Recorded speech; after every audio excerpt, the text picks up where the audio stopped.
আমার এক বান্ধবী আমাকে বলেছে, তুই ডেলি ব্লগ করতে পারিস না, তাও আবার নিজের ভয়েসে। সত্যি বলতে ব্লগ তো ডেলি করাই যায়, কিন্তু ভয়েস ওভার দিতে গেলেই সময়টা লেগে যায়। সারাদিন সংসার, দোকান আর এই বদমাস বাচ্চাটাকে নিয়ে আমার দিনটা যে কিভাবে যায় সে আর তোমাদের কি বলবো। তাও ভাবলাম নিজের সাথে নিজের না হয় একটা চ্যালেঞ্জ নিয়েই দেখি। আজ থেকে ঠিক করলাম টানা 1 মাস ননস্টপ ভিডিও পোস্ট করব, তাও আবার daily blog. So hello guys, আমি সুস্মিতা। তোমরা সবাই কেমন আছো? আশা করি ভালো আছো। ওইদিকে কথা বলতে তো মুখ ধোয়া, চা খাওয়া সব কমপ্লিট। এবার চলে এসেছি বাজারে একটু মাছ কিনবো বলে। এদিকে তো বাজারে অন্য কোনো মাছ ছিল না, তাই রুই মাছ নিয়ে বাড়ির দিকে রওনা দিলাম। আজকে যেহেতু সকালের টিফিনে কিছু করিনি, তাই একটু ছাতুর ঘোল করে নিচ্ছি। এই ছাতুর মধ্যে একে কি দিয়ে দিলাম লঙ্কার গুঁড়ো, বিট নুন, অল্প একটু চিনি, জল আর একটু কুচনো পেঁয়াজ, আর সাথে দিয়েছিলাম একটু পাতিলেবুর রস। আমার তো এই ঘোলটা খেতে বেশ ভালো লাগে।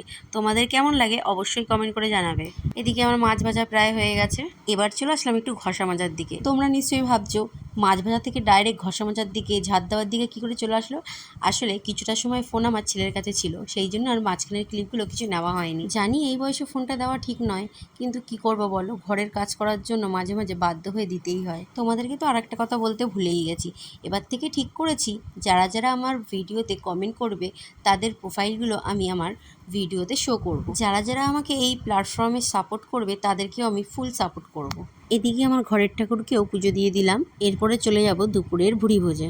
আজকের মেনুতে ছিল রুই মাছের ঝোল, আর তার সাথে ছিল উচ্ছে আলু সেদ্ধ, চিচিঙ্গার ডিম দিয়ে ভাজা, কাঁকরোল ভাজা, আর সাথে ছিল একটা ছোট্ট লেবু। আজকের ভিডিও এইটুকুই। দেখা হচ্ছে নেক্সট ভিডিওতে। বাই।